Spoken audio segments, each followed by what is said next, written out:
Hi, Bill. It's lovely to see you again. And thank you for joining my podcast, The Stuff That Growth is Made of. Thank How you are for you asking doing? me. Yeah, I always take it as a compliment when people ask me to come on their podcast to speak to their organization. So this is something I look forward to as well. Well, good. And I have so many questions for you. So before we get to that, I'd love to introduce you first to our viewers.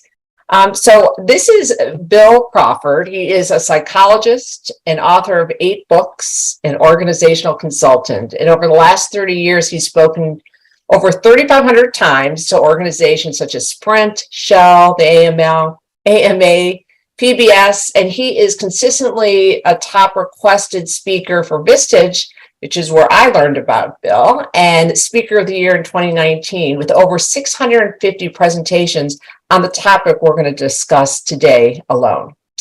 And Bill is continually quoted in publications such as New York Times, Business Daily, Chicago Tribune, and more. So we are so fortunate to have you here. Thank you again.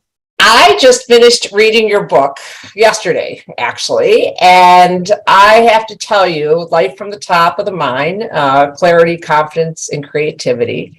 And I have to say, and I don't say this lightly, that I believe this may be one of the most meaningful books I have ever read. Wow. And really a game changer in how I view and live my life going forward. So thank you. You're welcome. That's so great to hear.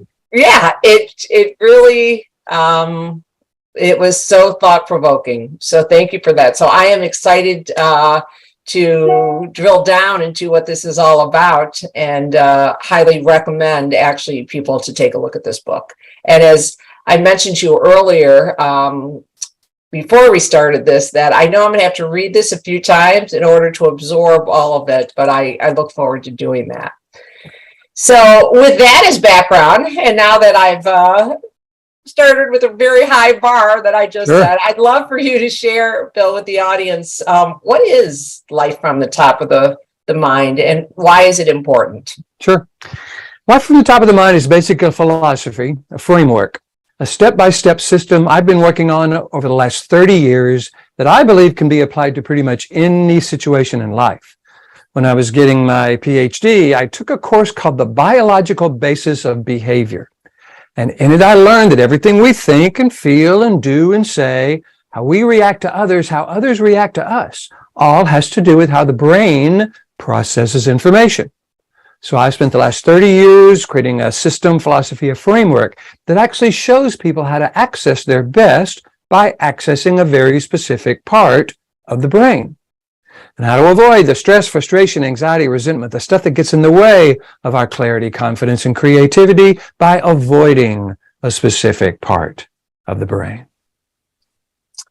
And so through all this research, what would you say is your biggest aha? Biggest aha for most people that I've kind of found when I was starting this, and what people tell me as I'm going through the process, is we get really clear that the difficult people in difficult situations aren't actually the cause of how we think, feel, and act. Because this middle brain, called the limbic system, is actually interpreting negative situations, and unfortunately it's not very smart, and it's working with old software, so it has a tendency to interpret almost anything or anyone negative as dangerous, and throws us into the part of the brain, that lower brain, that's designed to deal with danger. This is where we get angry, stressed, frustrated, but because this happens and then we feel this, most people think this causes this, and then we try to change the difficult person or the difficult situation, and if we can't, well, now we get more stressed, more frustrated, more anxious, and we get caught in a ever-escalating cycle of stress, frustration, anxiety that actually really blocks access to this clear, confident, creative brain. You know, one of the things as I was reading it, and it is this cause. So I love some basic things, sitting in traffic, feeling like, oh gosh, I'm gonna be late for the meeting, and things that are not in your control, or someone's telling you have a deadline and you're getting stress about that.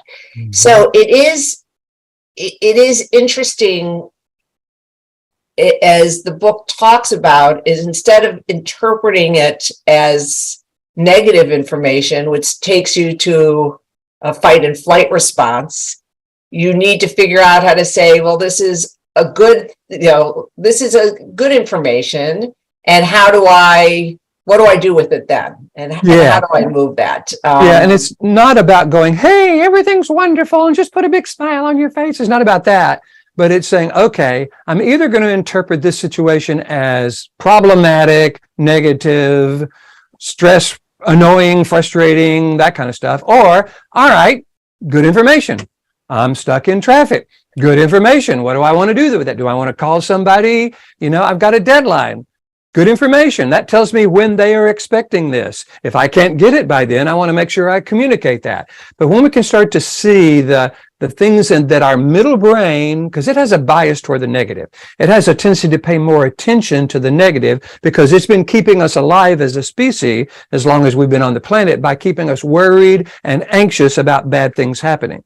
So it tries to use anxiety and worry to keep us safe, which it did a long time ago, but now it no longer keeps us safe. It just throws us into this lower brain. So if we can start influencing how our brain is interpreting a particular person or situation, and good information is one way to look at that. And I think it's really important that you said good information doesn't mean you have to be happy about it. No. But it's more kind of like that example you just gave. It's like, okay, I'm stuck in the car. What's the best use of my time? What am I going to do with this? That's right. What's in my control that I can now move forward? Exactly. Do I need to call somebody? Do I want to listen to something on an Audible book? How do I want to make use of this time? Versus, man, I just feel so frustrated that these traffic is really keeping me from being the place. And then we start kind of catastrophizing about, okay, what are people going to think when I show up late? And, I'm going to lose my spouse and my house, and I'll become a bag lady, and someone will steal my bag and I'll die. It's terrible. So it's that catastrophizing. So you go down the rabbit hole. Exactly. That's right. Or down the toilet, down the drain, really, is another way to look at it. But it's just getting caught in that cycle that just makes us feel worse. And people go, wait a minute, it's not the situation that's making me feel this way. It's the way this middle brain, this unconscious part of the brain, is misinterpreting something or someone negative as dangerous, throwing me into that lower brain. So the other thing I would love for you to touch on, and I laugh when I say this because I think of an episode on Seinfeld, but the Serenity Prayer, I guess is what it is. And throughout the book, you really weave in the Serenity Prayer, and it's just interesting in terms of how it gets applied. I'd love for you, I don't even know if people are familiar with what this is, and I'd love if you've got time to explain how it applies to all of this, because I think it's a really special piece that you wove in. Thank you. I grew up in an AA home. My dad was a recovering alcoholic, and we didn't have much money, so they would take me to all the AA meetings, and I was their AA baby. I was the only child. And so the Serenity Prayer in AA, Alcoholics Anonymous, is huge. And of course, it says, God, grant me the serenity to accept the things I cannot change, the courage to change the things I can, and the wisdom to know the difference. Now, most people think of the prayer as thinking, okay, I got to accept what I can't change. I got to change what I can, and then I'll get some serenity. Almost like serenity is the result of doing all the things in the prayer. But that's not how the prayer goes. It goes, God, grant me the serenity to first accept the things I cannot change. I mean, how much of our life would be better if we could accept the things we cannot change? Maybe like, not all. For example, we're stuck in traffic. Okay, we're stuck in traffic. Right. Dealing with a difficult person, dealing with a deadline, anything that we don't like, if we had the serenity to accept that at the moment, this is what it is. It is what it is, if we can do that. Then we have the courage to change the things we can. And that is really, how do I respond to that? What are the qualities and characteristics I want to bring to this moment? And that's where these questions that you and I were talking about a little bit earlier come in, is how I'm reacting to this right now. Is this how I want to be defined? Is this what I would recommend to someone I love? Because I doubt that we would recommend someone we love getting frustrated, stressed, angry, annoyed, overwhelmed, whatever. So if we can get really clear that, no, how I'm reacting right now is not how I want to be defined and not what I would recommend to someone I love, then we could say, okay, if I were responding versus reacting to this situation, a reaction is just a reaction. We're doing it again, where a response is a response, comes from the Latin spondere. It means to sponsor or to pledge. So if I were choosing qualities or characteristics that define me the way I want to be defined, and something I would recommend to someone I love, what would that look like? Clarity, confidence, creativity, compassion, centered, influence, whatever. But now we're shifting from trying to avoid the problem to getting really clear, how do I want to define myself in this moment? And that will take courage to bring these qualities into the situation, because it's just so easy to blame the difficult person or the difficult situation for how we're feeling. Then the wisdom to know the difference comes from the wise part of the brain. So the Serenity Prayer, I think, is actually a formula for success. It says serenity is the precursor to acceptance, courage, wisdom, and change. And so what that means is, if you want to bring acceptance, courage, wisdom, and change to any situation, it all needs to start with serenity. So whether that's a prayer, whether that's deep breathing, or whether that's meditation, or just whatever it is, you want to create a moment of serenity that brings you that clarity. And then you ask the question, okay, what about this situation will it take serenity for me to accept? And what about this situation will it take courage for me to change? That gives us the wisdom to know the difference. And you make it seem very easy. And we know that it's not. I mean, as I was looking through this, it's going to take a lot of conscious effort. And I love at the end of the book when you talk about the incompetent, the 4 stages, unconscious incompetence, right? The 4 stages. But to really get it so it's in the forefront, it's just something almost you need to have that piece of paper in front of you, like take a deep breath. How do I want to approach this? Yes. How is this going to represent who I am in this interaction? And the 4 stages really define how we learn anything. And it starts off with what's called unconscious incompetence. That's where we don't know what we're doing, but we don't know what we're doing. And so we can't make much change there. Second stage is good, conscious incompetence. At least now I know that I don't know what I'm doing, and that opens up change. Third stage is called conscious competence. That means we can do it. Well, it takes some effort and some really practicing and making sure we're doing it very purposefully. But if we'll do that enough, that actually rewires the brain, creates new neural pathways in the brain to the point where we get to the 4th stage, which is called unconscious competence. Now we've done this so much that it's just second nature, and we're just doing it almost without thinking. Yeah. I look forward. I know I'm probably somewhere between 2 and 3, and look forward to practicing to get to that 4th spot. So, the other thing that I thought very interesting is your discussion about how to deal effectively with difficult people, and how to approach things in terms of maybe why they are being difficult, or you're perceiving them to be difficult. I thought was very interesting, and especially in the country we are living in right now, when there's such polarizing views. I actually thought those few chapters and those concepts and tools around that were very insightful. Just as you look at what's going on in the world, could you talk a little bit about what that portion in the book is about, and how you also see it relating to what's going on out there today? Sure. And this is one of the parts of when I do a presentation. I'll generally do part 1, part 2, and part 3. Part 1 is how to shift to the top of the mind where we have access to our best. Part 2 is how to stay there, how to rewire the brain. And part 3, how do I get other people to shift from their resistant brain to their receptive brain? And that's the hardest part of the model, as you might imagine. Right. So when we're dealing with a difficult person, what most people do is try to convince the difficult person that they're being difficult and they need to change. And what that does, unfortunately, it has the difficult person defending their right to think and feel the way they think and feel, so they're not open to change. Matter of fact, they're more resistant to change than they would be normally.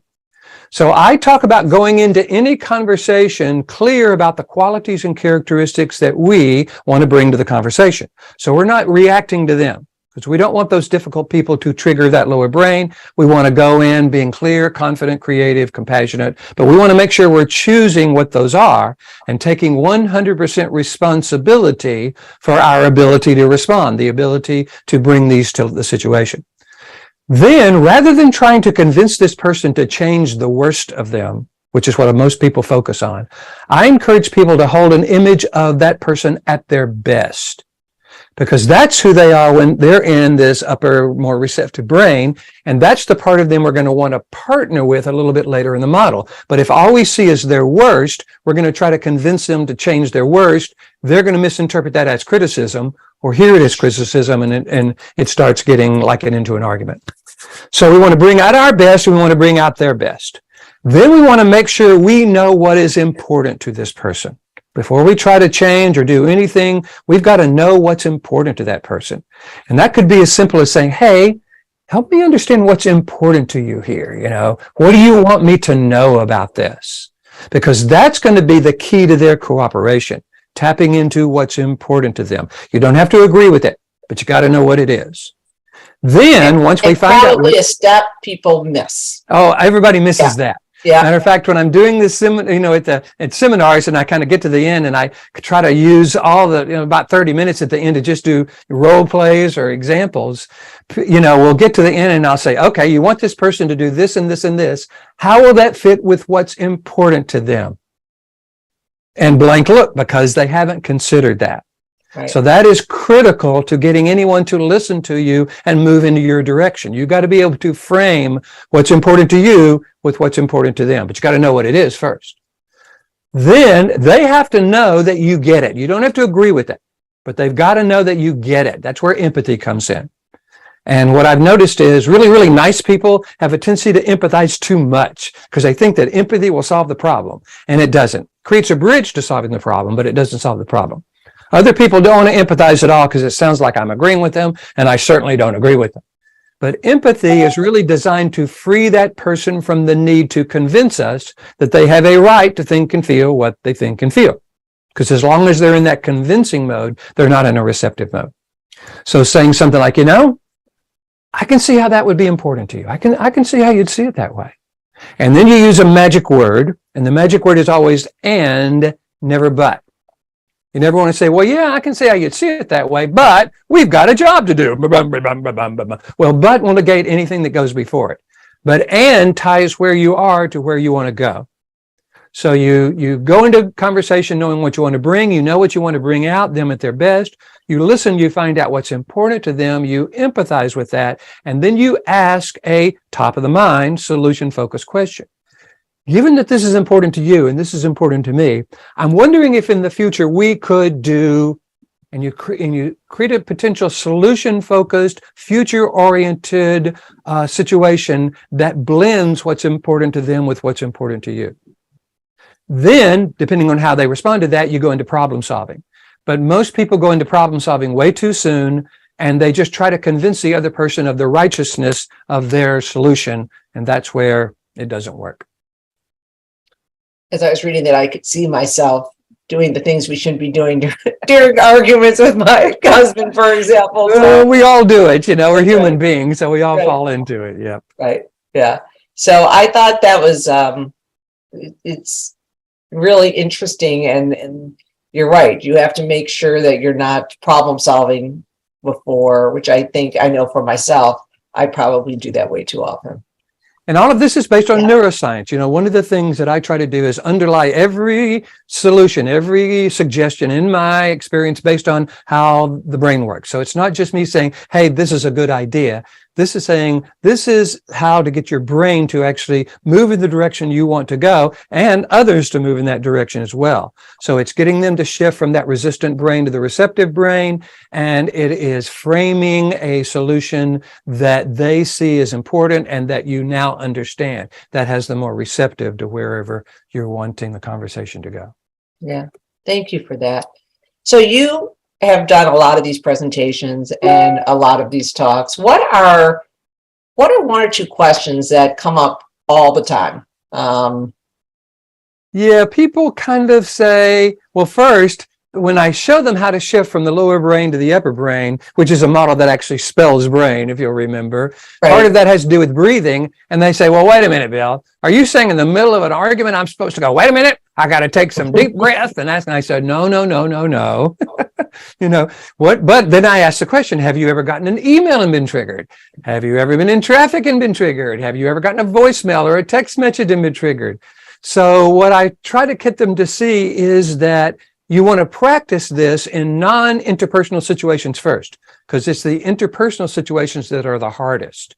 So if you can do this in traffic, if you can do this in an email before you send it, voicemail before you respond to it, something on social media, something on cable news, anytime we're triggered, but we're not in a conversation with someone, we want to practice this shifting, and people get, okay. Then they say, all right, this is great. How do I make this a habit? And I said, okay, the way you make it a habit is you have to go into life already in the top of the mind. You can't wait till you get triggered if you want to make it a habit. So I say, okay, here's how we do that. We start before it's even possible to get triggered. That means you wake up, and before you get out of bed, before you look at your phone, before you turn on the TV, you look at your list of qualities or characteristics that you want to bring to life. Choose 2 or 3 that you want to bring to the morning and say, okay, these are the qualities and characteristics I want to bring to the morning. And then you go into the morning practicing being that way. Doesn't mean you have to do it perfectly. We just want to do it as purposefully as possible.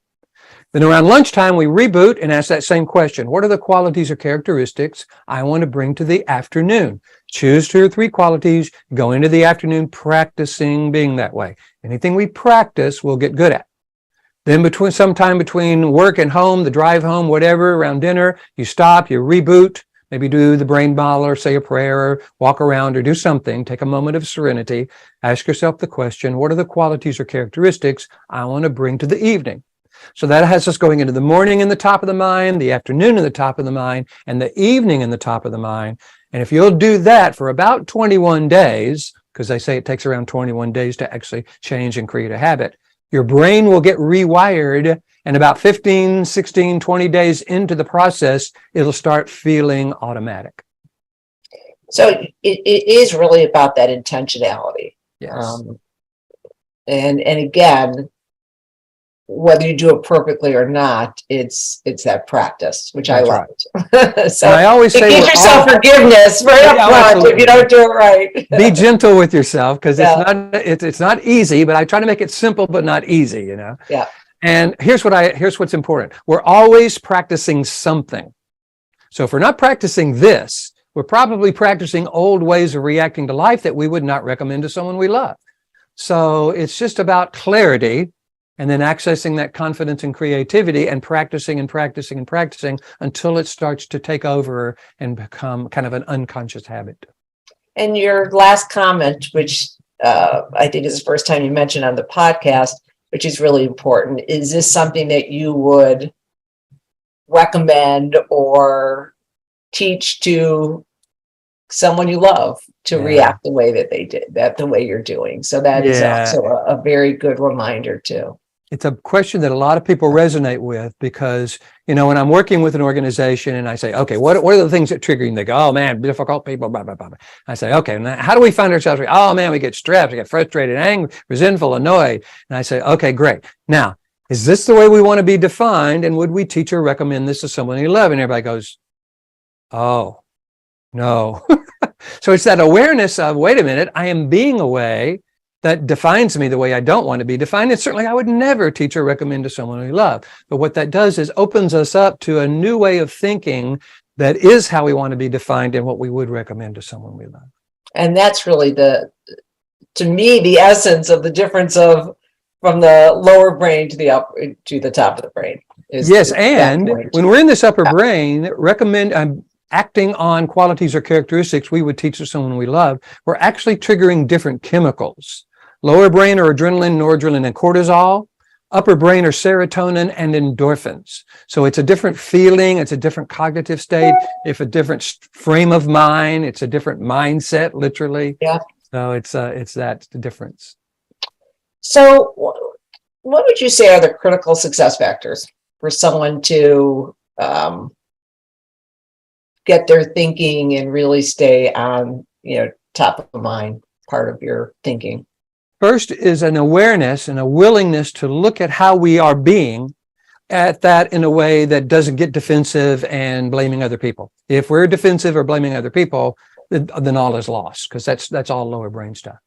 Second is to recognize, okay, this method for change is based on neuroscience. So there's a scientific foundation. Engineers and accountants and folks like that love that. And IT folks, because it's, don't this, do this. Very analytical. Very Right. step by step. Not too soft. I did that on purpose. So that willingness, and then the willingness to define how we want to be. So we're not trying to stop how we don't want to be. We're clear about how we want to be, and then being able to practice that over and over and over and over and over until it becomes a habit. Then it's getting other people to do that. But it's that openness to, it's what I'm doing working for me, recognition that it's all based on neuroscience, clarity about the qualities I want to bring to life, the willingness to make life for about the next, say, 2 to 4 months, just an opportunity to practice that. That's really what it's all about. Yeah, thank you for that. That's a great summary. So if there is one or two parting thoughts that you have for our viewers, what would it be? What would Probably, they again, I love the fact you talked about kind of forgiveness, be gentle with ourselves. We have been doing this as long as we've been alive, and our middle brain has been using fear and worry and anxiety to keep us safe as long as we've been on the planet. So there's a whole lot of old DNA and neural pathways that have us thrown into that lower brain. So if we'll kind of be gentle with ourselves, just like we would be, just like learning a musical instrument or learning a new language, we're not good at it at first. We make some mistakes, but if we're stick with it long enough, pretty soon it becomes natural. Pretty soon we're speaking that language naturally. So it's the willingness to trust the process and hang with the process long enough for it to start. It'll pay dividends right away, because you'll feel better immediately, but it won't become a habit right away. And that's where you want to get it to. Yeah, which is hard to do, but worth staying focused on it. So one thing that might help, I do have a YouTube channel that's got about 500 short videos on there. It's just reached 1 million views. I'm so thrilled. Wow, Yes. Congratulations. Thank you. So if you're looking for a short number. video on pretty much anything, parenting, core values, confidence, anxiety, stress, teenagers, relationships, anything, you could probably find it on there. That's great. And that reflects a lot of the content in your 8 books, because your 8 books are really a wide ranging of the topics. So they are. Yeah. Yep, absolutely. So last thing I would ask of you, and this has been wonderful, so thank you again. I'd love for the viewers to hear, besides the YouTube videos and the talks and presentations, how you engage with an organization. And if someone wanted to engage you, what would that look like? Yeah. So it's generally someone who's either I've been recommended to because someone has seen me present. They say, hey, this would be really good for your leadership team, for your organization as a whole. Or they've seen a YouTube video and they really like the whole neuroscience component. So they generally go to my website, because everybody likes to check you out on your website. So that's fine, because it shows all of my philosophy and my presentations and things like that. And then on the fee page, because people go, yeah, this is great. How much is it going to cost? I don't think I can afford this, So on my fee page, I have something called integrity-based pricing. And that says, I believe I'm working with people of integrity who probably have a certain idea of how much they can spend to bring someone like me in. If you'll just get me the maximum that fits your budget, I will speak at your event, to your leadership team, to your organization for whatever that is.